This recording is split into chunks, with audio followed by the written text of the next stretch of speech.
Yeah.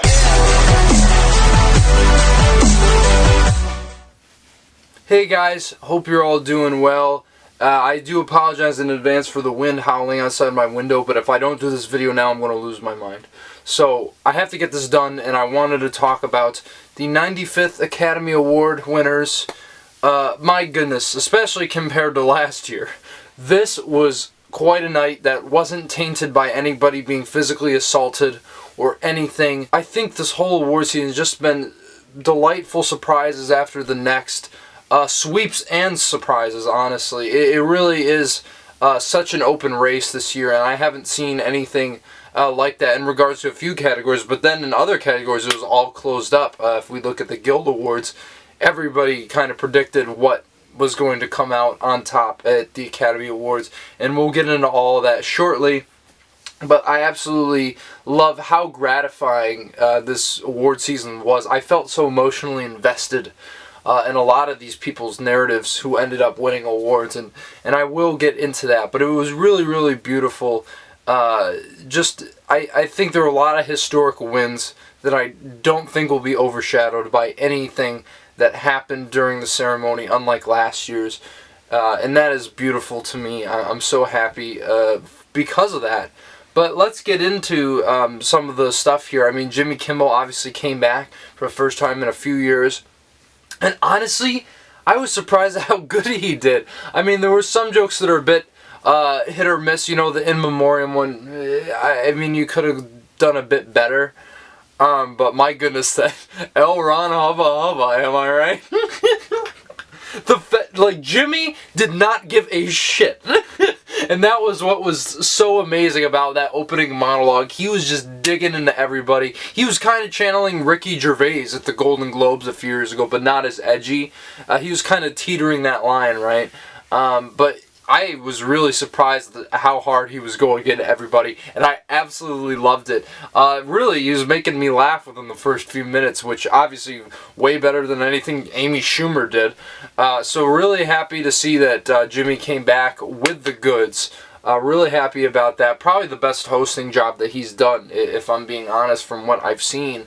But it was a great way to kick off the show, and then, of course, we got the ball rolling. I might as well just get into this category because I just can't wait to talk about this. Best Supporting Actor, Ke Huy Quan. Oh my goodness, look, I never cry watching Oscar speeches, like, ever. Like, sometimes I'll go back and watch a clip, like when Parasite won, and get kind of misty-eyed because it was such a huge moment in cinema. But my goodness, I was crying when he stepped on stage.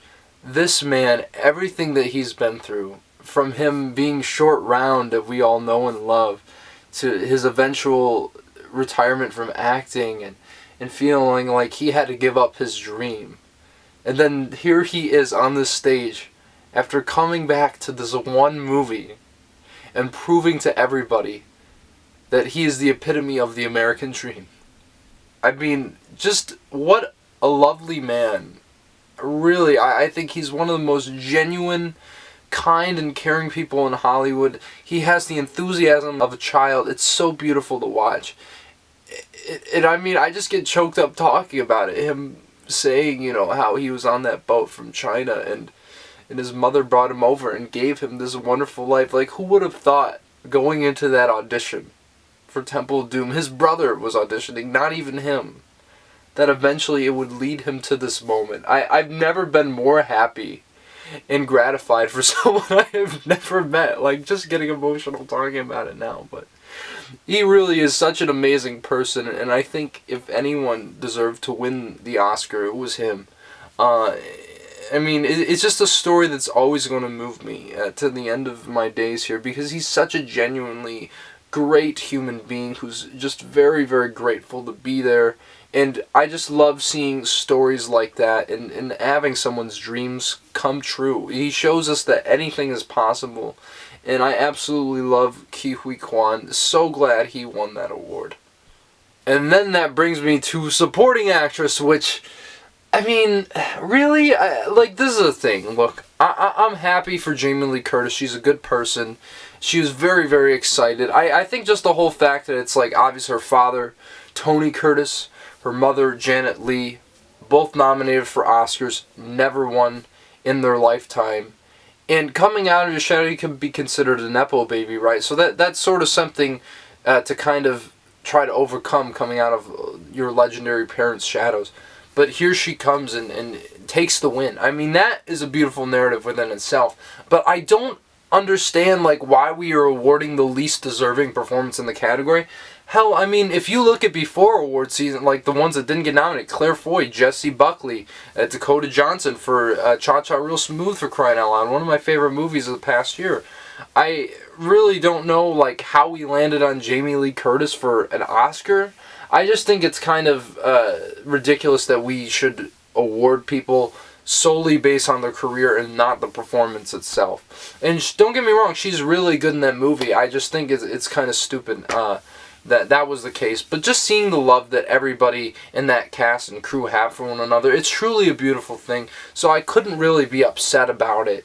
It's just, to me, that was the least deserving award to win of the entire night. I mean, Angela Bassett's face says it all. And I think everyone else in that category was more deserving. And honestly, Everything Ever All at Once still could have gotten that 7 award sweep if they gave Stephanie Hsu the Oscar. But hey, I mean, they're not upset about it. I'm sure everyone is so happy from that cast and crew. So, good for her, but I really don't agree with the Oscar win itself.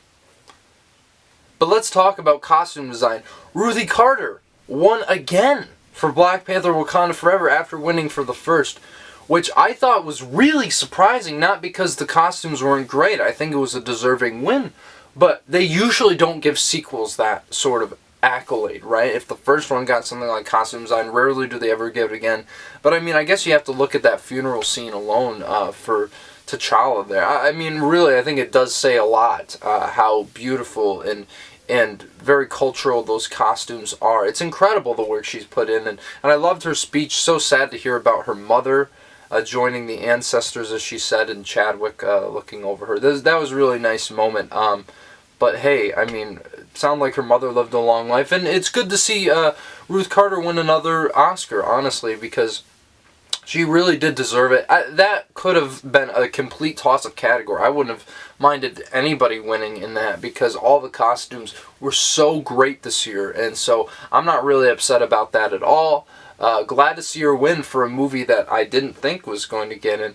And then we got makeup and hairstyling. Now, this is a very interesting award because a lot of people thought Elvis was going to get it. Elvis didn't get anything. Anyway, I mean, this is the thing. I would have been okay with it winning, right? But a lot of people thought if it did win, that would have predicated Austin Butler winning Best Actor. But no, it ended up going to The Whale. And when that happened, I thought to myself, Brendan Fraser's going to win the Oscar. Because if we look at the past few years, Darkest Hour, Gary Oldman, Eyes of Tammy Faye, Jessica Chastain, and as was pointed out to me last year, Iron Lady, Meryl Streep. So there really is a trend for that transformative sort of performance, winning makeup and then winning the acting category, for which the makeup was very, very present. So I really knew once that won, after only being nominated for 3 Academy Awards and winning 2 of them, one of the most awarded movies for the night, that was insane. But I really had a feeling that it was going to take the win, and I'm so glad it did, because just the way they created that 3D printed suit that really put all that weight on Brendan Fraser, it looked so real, it looked so unbelievably good for what they were portraying his character as, and I really think they deserved that award 100%. I mean, it was a triumph in makeup. And if any film had to win, that was probably the one that stood out to me the most the entire year. So good on the Academy for that one. And for Best Film Editing, my goodness, I have not lost faith in the editing branch completely or the members of the Academy when it comes to this category. Everything, Everywhere, All at Once. Once again, Elvis got shut out. I don't know why anybody would ever think that that is deserving of an editing Oscar. It is one of the most poorly and bombastically edited films I have seen ever. So, that to me is pretty crazy.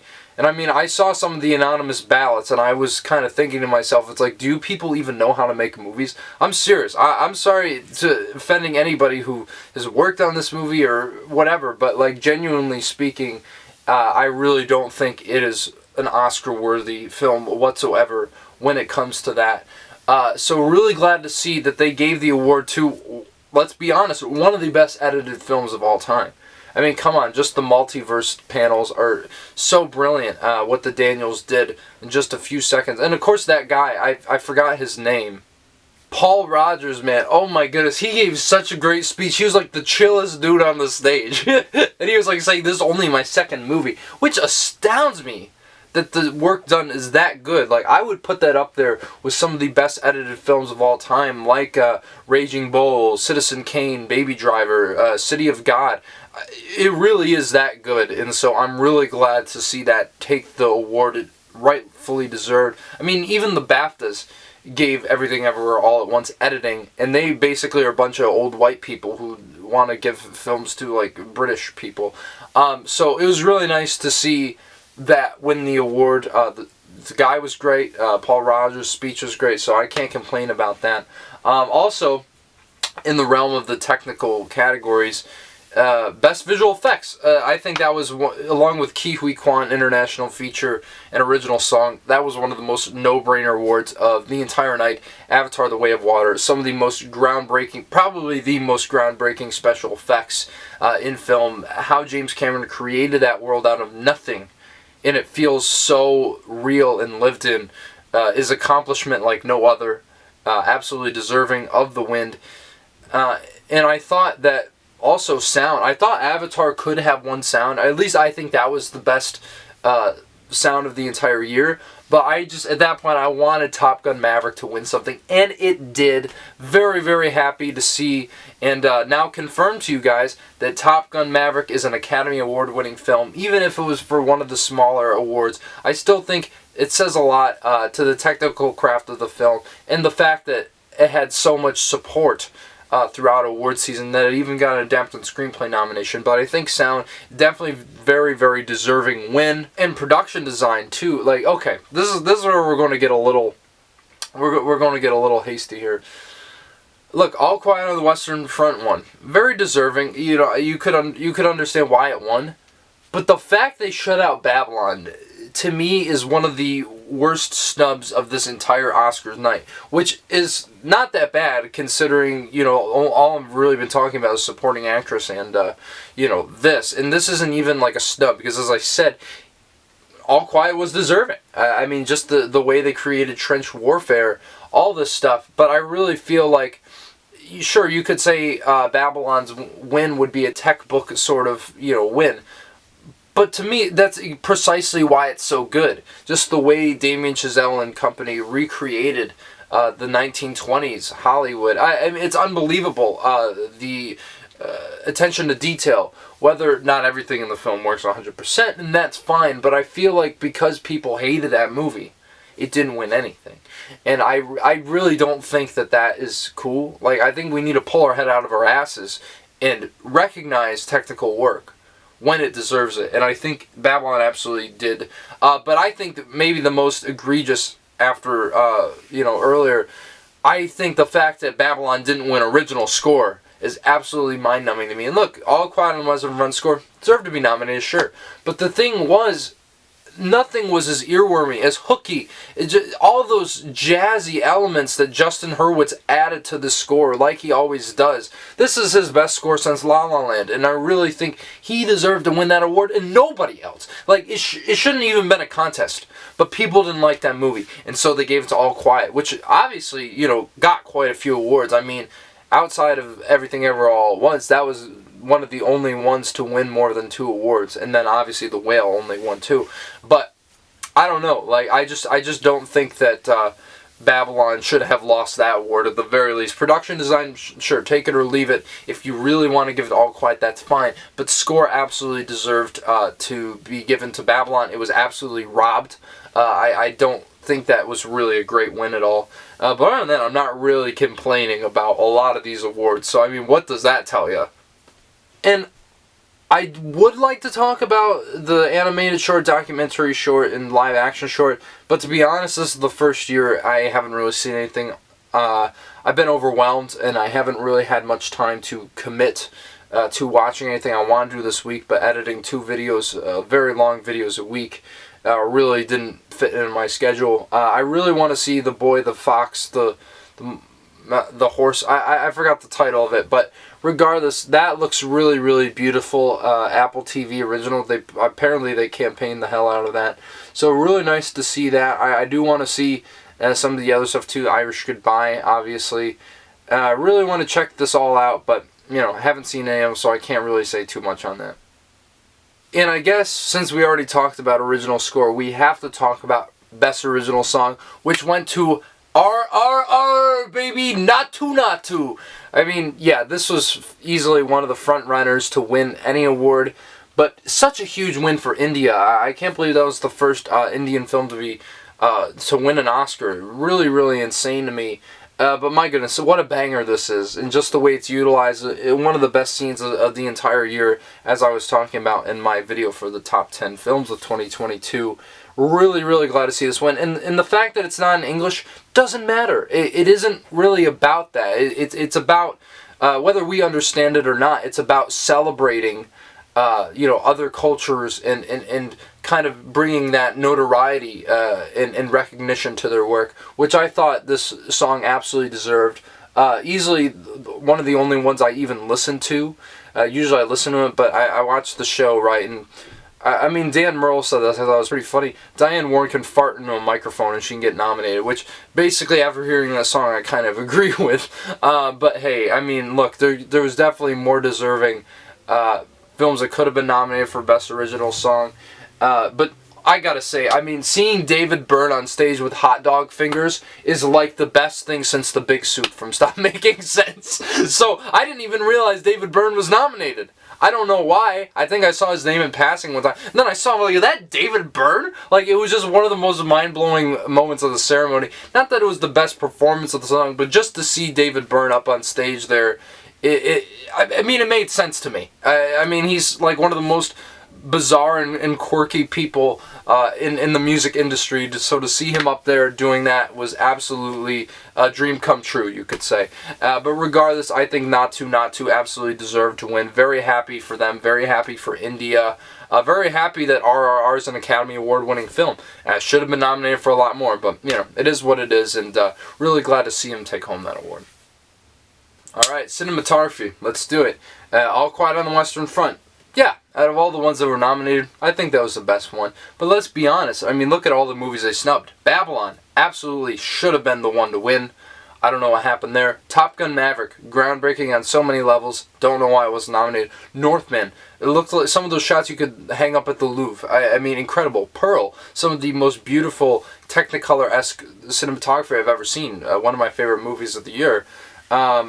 You know, the Batman, Greg Fraser, once again, I know he won last year, but even so, he should have been nominated for his work. Some of those shots are so beautiful, especially that Moses shot. I mean, come on. Don't know how that wasn't nominated. But look, I mean, out of all the ones that I have seen, I didn't see Bardot, or I started it, I was like, this is too weird. I don't have time to finish this. An Empire of Light, but it's Roger Deakins, so obviously I want to wank off to Roger Deakins a little bit. But you know, I think All Quiet on the Western Front was certainly deserving. You know, very wide sweeping shots, some beautiful tracks throughout, just the way they capture this trench warfare. Sure, not as good as 1917 in that sense. I mean, but then again, that was like almost one shot, one take. Well, not one take, but, you know, it looks like it. And I think it was deserving out of what was nominated. Definitely deserved to be nominated, and I'm glad to see it win out of what was there. But as I said, you know, could have been a lot stronger category from what I think actually deserved to be in there. And then we have documentary feature, which went to Navalny. I mean, yeah, it makes sense. We got to stick it to Putin. What Alexei Navalny has been through is absolutely horrifying. Very, very good documentary. I was almost shocked at some of the stuff that went on, but maybe I shouldn't have been, because it's Putin and he's like he's probably the most evil person in the entire world. But yeah, now I can't go to Russia or I'm going to get shot. But that's the thing. I definitely understand the narrative for this, and I feel absolutely horrible for him being locked in that Russian prison on the brink of death. And I think more people need to watch this film, because we're all aware of Putin's atrocities, but this to me really shows like just how far it goes in that chain of command. I mean, it's absolutely a heartbreaking story of someone who's fighting for democracy and then still somehow is suppressed by tyranny. I mean, it's a beautiful story. Really want to see all the beauty in the bloodshed. That was one of the only ones I didn't get to. As well as A House Made of Splinters, didn't get to check that one out. But I think Navalny, out of what I've seen, was a good choice. Fire of Love could have also won, but I've really been hearing a lot of great things of All the Beauty in the Bloodshed, so I do hope to check that out at some point. But good to see him stick it to Putin, nonetheless. I cannot complain about that. And then we have Best International Feature Film. I mean, what the hell did you think it was going to be? All Quiet on the Western Front. And from what I've seen, I think that was the one that deserved to win. I didn't get to see Close. That was the only one I did not check out. I really wanted to see it. Heard great things about it. But yeah, I think out of all the ones that were nominated, that was far away the winner. I mean, it was nominated in Best Picture. So, and every time that happens, you know it's going to win, unless there was more than one in that category in Best Picture. But I don't think that's happened yet. So keep your eyes peeled out, because I feel like one of these years that might happen. We might get two in Best Picture at the rate things are going. But it's great to see Germany get some more representation. Edmund Berger's speech was great. Really loved hearing him get up there. And yeah, so it was really cool that it won. Very obvious, though. Once again, an absolute no-brainer. It was one of those four that you knew was going to happen. And yeah, so really glad to see that win. Animated feature, got to talk about. Guillermo del Toro's Pinocchio. Yet again, another no-brainer. So maybe 5 awards, I think, were runaway wins. Great to see Guillermo win a 3rd Oscar after The Shape of Water. You know, it wasn't my favorite. I know a lot of people loved it. I didn't review it because I was like, I don't have time for this. I thought it was really, really solid. Song sucked. I thought that the narration at the beginning could have been completely cut out, because it basically undermined a lot of the story, where I felt like, oh, if you didn't show this to us, it would have been a lot better. But I think where he ends that story is so beautiful. Oh, speaking of original score, I didn't even mention Alexandre Desplat not getting nominated for this movie. I thought that was one of the best scores right after Babylon. So, not really sure what that's doing missing from that category. Same thing as Michael Giacchino for the Batman, which wasn't even on the short list. So, really, you know, it's cool that it won. I would have picked Marcel. I thought that was the best animated film of the year. It was one of my honorable mentions of 2022. Puss in Boots I thought was better as well. But hey, Guillermo del Toro is a master. It's a very impeccably well made and well structured. You gotta give it up for stop motion animation. Just incredible what has been accomplished in that field. And I think this is once again another, you know, further proof of that. And I think this might be like the second stop motion film to win. Correct me if I'm wrong, but I think the only one that had won before that was Wallace and Gromit: The Curse of the Were-Rabbit. So it's kind of crazy it took all this time, because Kubo should have won out of what was nominated. Your Name wasn't even in there. So I don't know. I think that this is cool for all the reasons I said. Gotta love Guillermo del Toro. What an awesome guy. What a great filmmaker. But, you know, ones I could have picked more. But still, I am glad to see him win. Alright, Best Original Screenplay. It could have gone one way, but we all knew that that was not going to happen. It went to Everything, Everywhere, All at Once for the Daniels. Oh my goodness, so happy. I think this was the deserving one to win, just because of how bold, how original, how creative it is. Everyone knew that it was going to win, and I just love these guys. I'm so happy for them. Just seeing, and I think Daniel Kwan's speech especially was so moving, as every single one. And the thing I loved about their speech, it was short, it was concise, but there was a lot of emotion behind it, and they had a lot to say. Which I think, you know, even though I wasn't happy about some people getting played off for 45 seconds after not getting a chance to speak, I think the Daniels made the most of their time, and the most of this win, which was the first of 3 in one night, but we'll get into that. Because, of course, after that was Best Adapted Screenplay, which went to Sarah Polley for Women Talking. yes, I think this was certainly deserving of the award. I got really worried when All Quiet was like winning all these awards, and I was like, wait, like, is it going to win Adapted Screenplay? Is this number 2 to win Best Picture? But out of a measly 2 Oscar nominations, this film still triumphed over the rest because it is so provocative and thought-provoking. The topics that they're discussing, the dialogue is so tantalizing. I absolutely understand why this film won. Is great choice. It probably I would have picked Glass Onion, but I recognize that this was a more, I guess, technical sort of execution in regards to how consistent the dialogue was, how consistently people got behind it, and it's good to see Sarah Polley get the recognition that she deserves for this, because people writing this off as Oscar bait are completely wrong. This really is a powerful tale, and one that I think offers, sure, it might be very obvious what they're talking about, but it's very, very nuanced, the discussions that they have and that they get into. So really great to see her take this award. And that's when I knew, I'm like, okay, I think everything else in this ceremony is going to fall right into place. Because that now takes us to the leading acting categories. And when they got to Best Actor, and I heard Brendan Fraser's name, I jumped out of my seat and I cheered. This is maybe the most deserving and triumphant win of this whole Oscar ceremony. Once again, the narratives were so strong this year for him and Ke Huy Quan especially. But everything that he's been through, and he made it onto that stage to receive that gold statue and hold it in his hand. Made a lot of whale references and puns throughout the entire speech. But it really was beautiful to see Brendan Fraser triumph over all adversity. And, you know, that neck-and-neck race was like, who was it going to be? Was it going to be him or Austin Butler? And Austin Butler would have certainly been deserving of the award.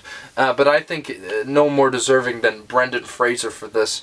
It's a completely transformative performance that absolutely guts your soul. One of my favorite movies of the year, probably my favorite performance nominated the entire ceremony. So really, really great to see them triumph above all else. And I just love that interview after where they're talking to Brendan Fraser, and then Key comes up and he's like, "Yay!" and he's like, "We did it!" and he's yelling. It's like the most adorable thing I've ever seen, and him saying to him, "We're still here."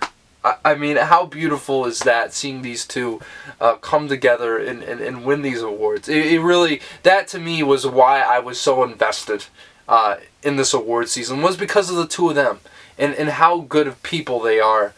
Just one of the genuinely nicest guys in Hollywood, and really glad to see him get his just desserts.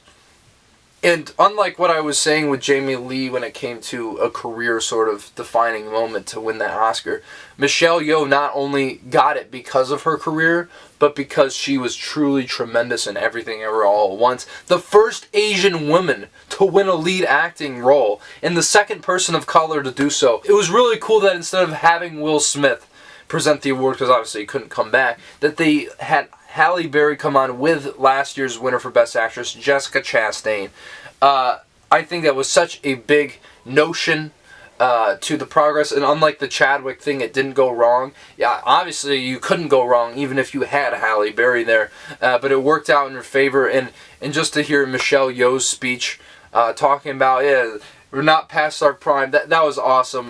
You know, obviously great dig at Don Lemon there, but I really do. I'm so happy for her, because she has been putting in consistently brilliant work throughout the years, whether it be Crouching Tiger, Hidden Dragon, whether it be Crazy Rich Asians. She's finally made it to this moment. This movie was hers and hers, well, not hers alone, but she really is the reason this film works so well, along with Ke Huy Quan and everyone else, but especially those two. If you didn't empathize with Evelyn, I don't think this movie would have worked, and it wouldn't have taken off in the way it did. So absolutely beyond excited for her to win the Oscar, honestly. It was a huge, huge moment.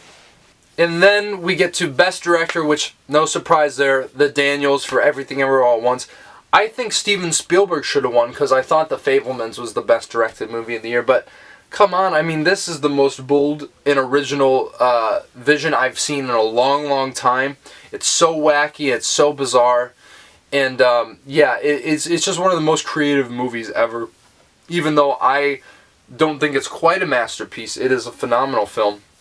One of my favorites from last year. And once again, just great to see these guys get up on stage, with all these awards. I mean, it's absolutely incredible that they won.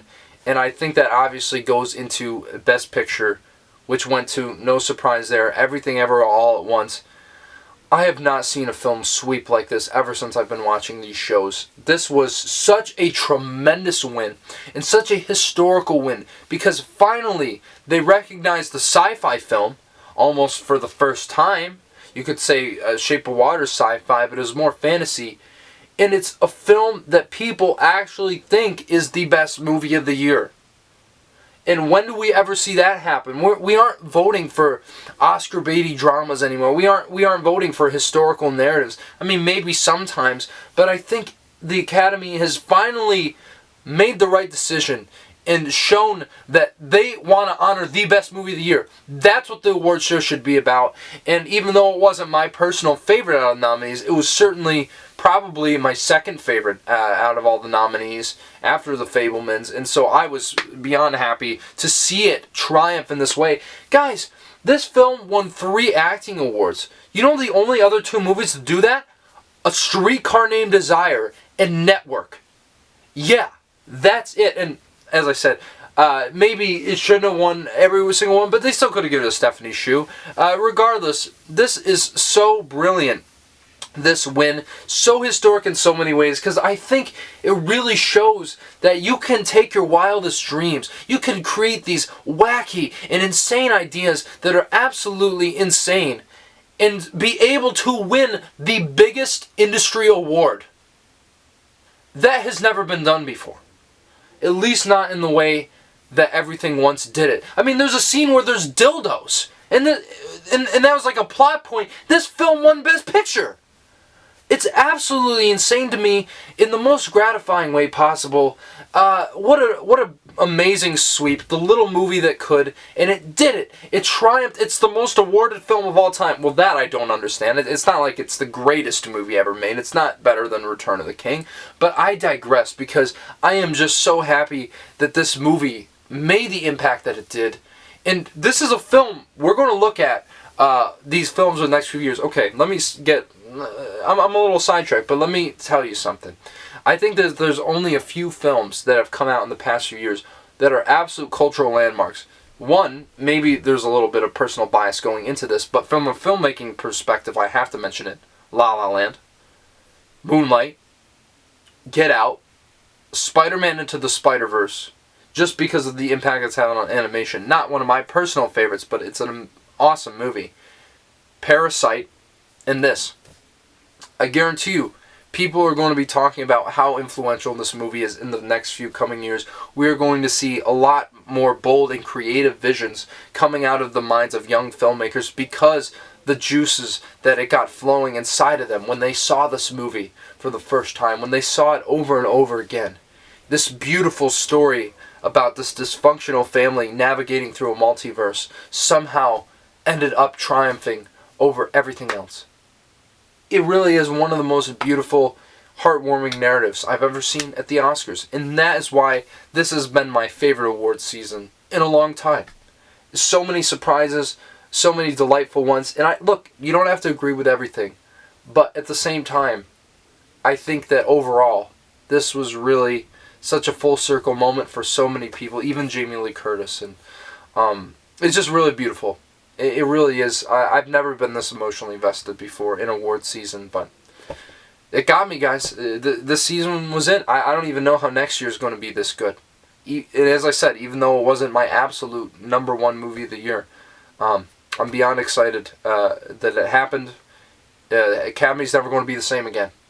You can't doubt any movie, unless it's a horror film, to win Best Picture or be nominated, even if it's early in the year. We could see something in a few weeks and be like, that could be nominated for Best Picture, and it has a very good shot at doing so. If it has this momentum, if it has this cultural impact, there's no going back. So yeah, guys, that's my thoughts on the 95th Academy Award winners. What do you think? Do you disagree or agree with anything that I said here? Love to hear your comments down below. Look, I want to be putting out videos.